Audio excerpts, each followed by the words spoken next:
एक अज्ञानी आदमी जो होशियार लोगों के साथ बैठता है अक्सर दूसरे लोगों से ज्यादा प्रशंसा पाता है बजाय उस होशियार आदमी के जो अज्ञानियों के साथ बैठता है।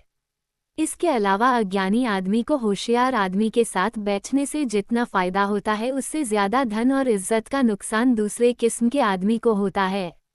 जैसा कि इसका सबूत पुडिंग के खाने में है। आप सबको इस कहानी सुनने पर पता चलेगा जो मैं आप सबको अब सुनाने जा रही हूँ। एक बार एक ऐसा आदमी था जिसके पास इतना पैसा था जितना कि समुद्र। पर जैसे कि दुनिया में कहीं पूरी खुशी नहीं है ऐसा ही कुछ उसके साथ भी था। उसके एक बेटा था जो बहुत ही आलसी था और किसी काम का नहीं था। वो एक बीन और खीरे में भी भेद नहीं बता सकता था। लवंच वह आदमी उसकी बेवकूफ़ियों को और न सह सका तो उसने उसको एक बड़ी मुट्ठी भरकर काउन दिए और उसे व्यापार करने के लिए लेवेंथ भेज दिया क्योंकि वह अच्छी तरह जानता था कि जब वह अलग अलग तरह के देश देखेगा, अलग अलग तरह के लोगों से मिलेगा तो उसकी फैसला लेने की ताकत बढ़ेगी और उसको ज़्यादा होशियार बनाएगी। सो मोसियोन 20 घोड़े पर सवार हुआ और वेनिस की तरफ चल दिया जो दुनिया का अपने आप में ही एक आश्चर्य था ताकि वह वहां से कैरो जाने के लिए कोई जहाज पकड़ सके। जब वह एक दिन की यात्रा कर चुका तो उसे एक ऐसा आदमी दिखाई दिया जो एक बड़े से खंभे के सहारे खड़ा हुआ था। लड़के ने उस आदमी से पूछा, तुम्हारा क्या नाम है, तुम कहाँ से आ रहे हो और तुम क्या करते हो? आदमी बोला, मेरा नाम बिजली बाइस है। मैं एरोलैंड 23 से आया हूँ। मैं हवा की तरह से भागता हूँ। मोसियोन बोला, मुझे इसका सबूत दिखाओ। विजली बोला, एक पल रुको, तब तुम देखोगे कि यह धूल है या आटा। जब वे कुछ देर खड़े रहे तो एक हिरनी आई और मैदान में आकर खड़ी हो गई। बिजली ने उसको उसके रास्ते जाने दिया और उसको नियम सिखाने के लिए वो उसके पीछे इतनी तेजी से और इतने हल्के पैरों से भागा कि वह तो किसी ऐसी जगह जाकर गिरा जहां आटा फैला पड़ा था और बिना अपने जूते का निशान बनाए हुए 4 कदम में उसको लेकर वापस आ गया। मोसियोन उसका ये काम देखकर बहुत आश्चर्य में पड़ गया। उसने उस आदमी से पूछा कि क्या वो उसके साथ रह सकता था और इस बात के लिए उसे अच्छा पैसा देने का वायदा किया। बिजली ने हौ कर दी और अब वे एक साथ चलने लगे। अभी वे बहुत दूर नहीं चले थे कि उनको एक दूसरा नौजवान मिल गया। मोसियोन ने उस नौजवान से पूछा, साथी तुम्हारा नाम क्या है? तुम किस देश से आए हो और तुम क्या करते हो? वो लड़का बोला, मेरा नाम जल्दी सुनने वाला है। मैं वेल क्यूरियस से आया हूँ और जब मैं अपना कान जमीन से लगाता हूँ तो वहाँ से बिना हिले दुनिया में क्या हो रहा है जान लेता हूँ। मैं लोगों का एकाधिकार, बिजनेस के समझौते, डाकुओं की योजनाएं, जासूसों की रिपोर्ट, नौकरों की शिकायतें, बुढ़ियों की गपशप, नाविकों की कस्में सब कुछ सुन सकता हूँ। मोसियोन को ये सुनकर कुछ उत्सुकता हुई तो उसने उससे कहा कि अगर ऐसा है तो ये बताओ कि मेरे घर पर मेरे लोग इस समय क्या बात कर रहे हैं। सो उस लड़के ने धरती पर अपना कान लगाया और बोला, एक बूढ़ा अपनी पत्नी से कह रहा है, भगवान का लाख लाख धन्यवाद है कि मोसियोन को मैंने अपनी आंखों से दूर कर दिया। वह तो बिल्कुल पुराने जमाने की कॉकरी बीस जैसा था जो मेरे दिल में हमेशा ही चुभता रहता था। दुनिया घूमने पर वह कम से कम एक इंसान तो बनकर आएगा।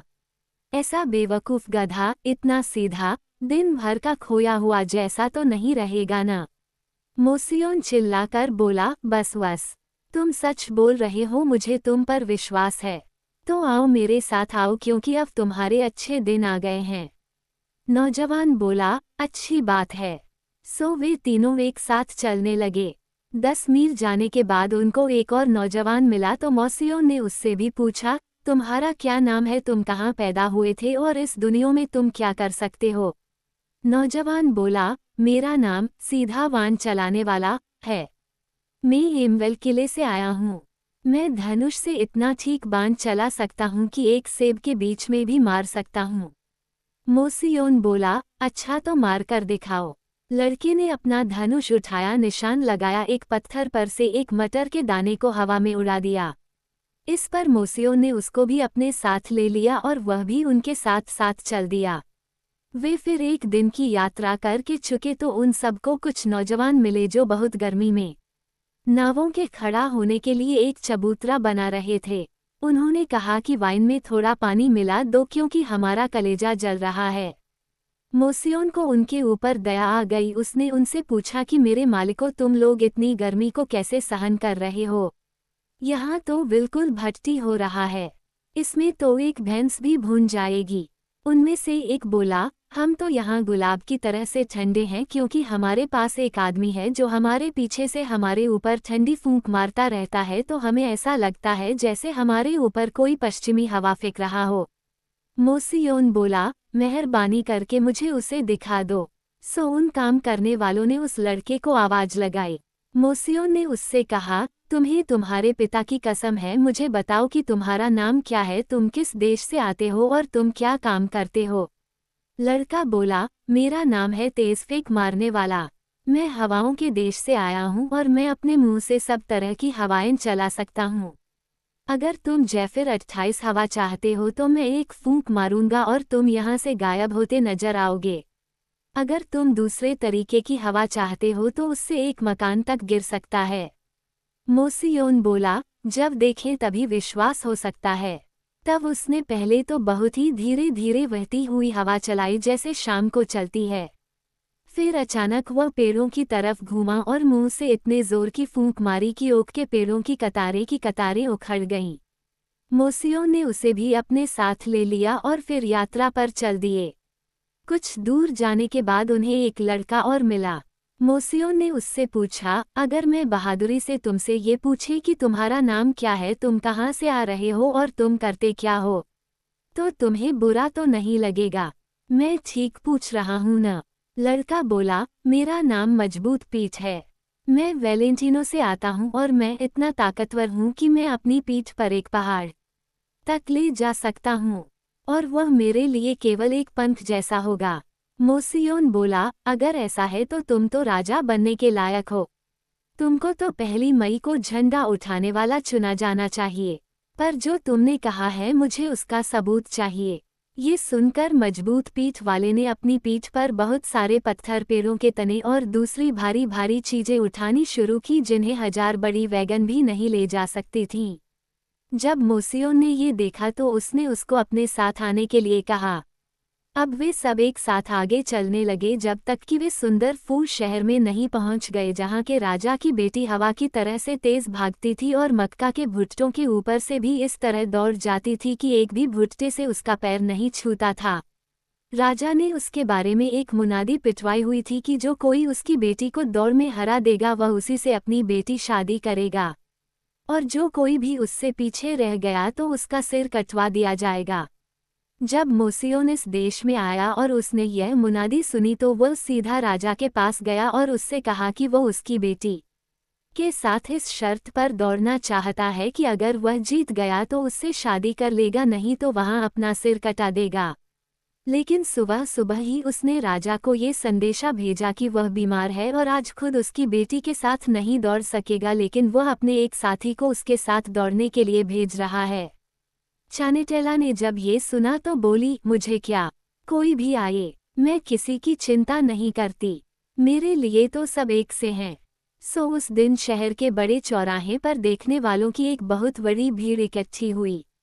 ऐसा लग रहा था जैसे बहुत सारी चींटियां इकट्ठी हो गई हों।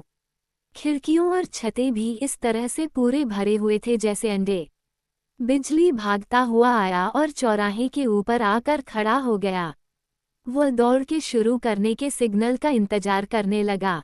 लोग एक छोटा सा गाउन पहने चानेटेला आई जो उसकी आधी टांगों तक ऊपर उठा हुआ था। उसके जूते बहुत सुंदर थे। दोनों एक साथ खड़े हो गए और फिर जैसे ही दौड़ शुरू करने के लिए बिगुल बजा, दोनों तीर की तरह से भाग लिए। वे इतनी तेज भाग रहे थे कि ऐसा लग रहा था जैसे उनकी एड़ियां उनके कंधों से छू रही थीं।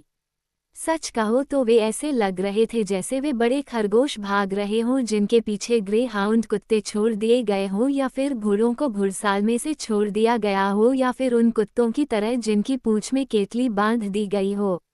पर विजली ने राजकुमारी को एक हाथ की चौड़ाई जितना पीछे छोड़कर जीत हासिल कर ली थी। ओह, तब तुमने लागों का हल्ला हो, सीटियों और ताली की आवाजें सुनी होती। अजनबी अमर रहे की आवाजें सुनी होती। चानेटेला का चेहरा तो यह हार देखकर किसी स्कूल के बच्चे की तरह लाल पड़ गया, जैसे वह पिटकर आया हो और शर्म से लाल हो गया हो। उसने इस हार का बदला लेने की सोची। ये दौड़ 2 बार होनी थी, सो उसके पास अभी एक मौका और था जीतने का।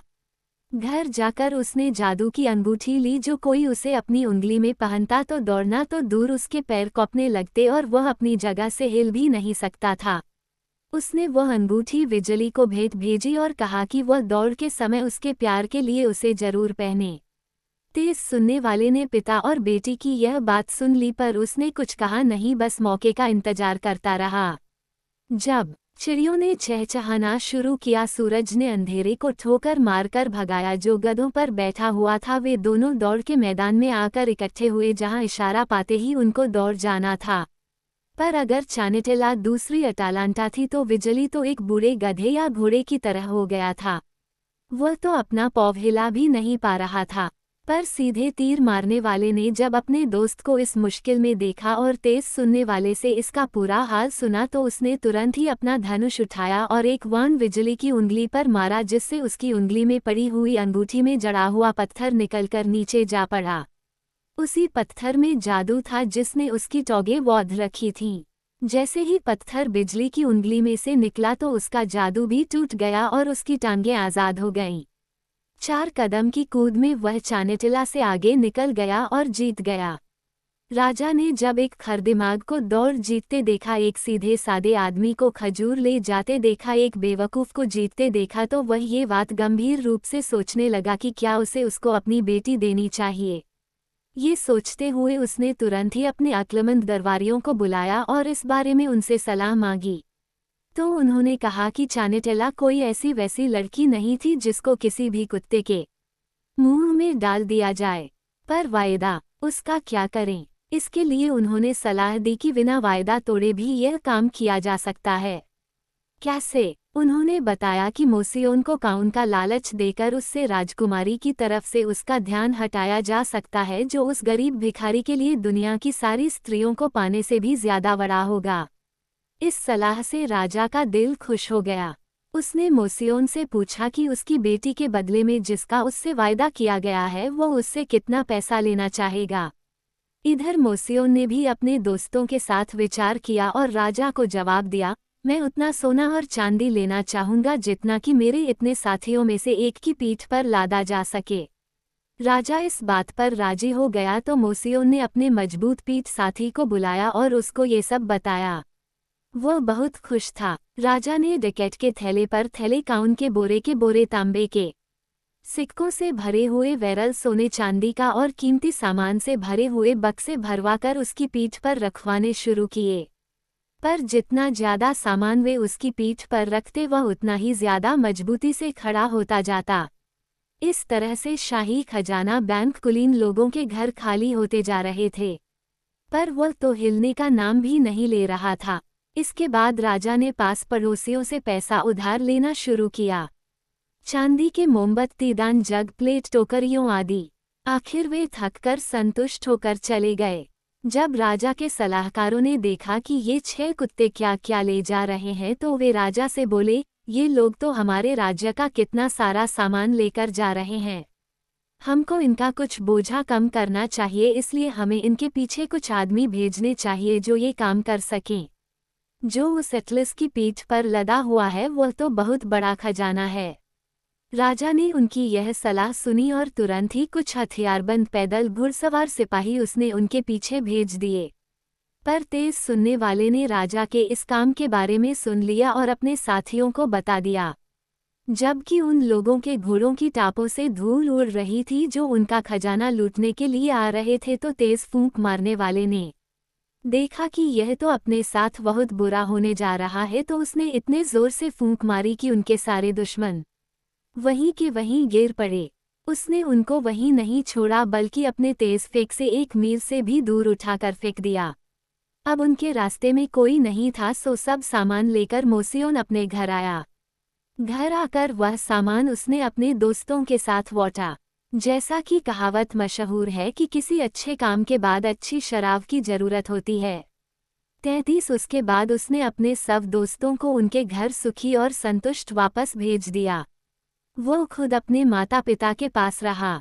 अब तो वह बहुत ज्यादा अमीर था, एक सीधा सादा सोने से लदा हुआ, और इस कहावत को सच करता हुआ, जिनके दांत नहीं होते भगवान उनको हलवा खिलाता है।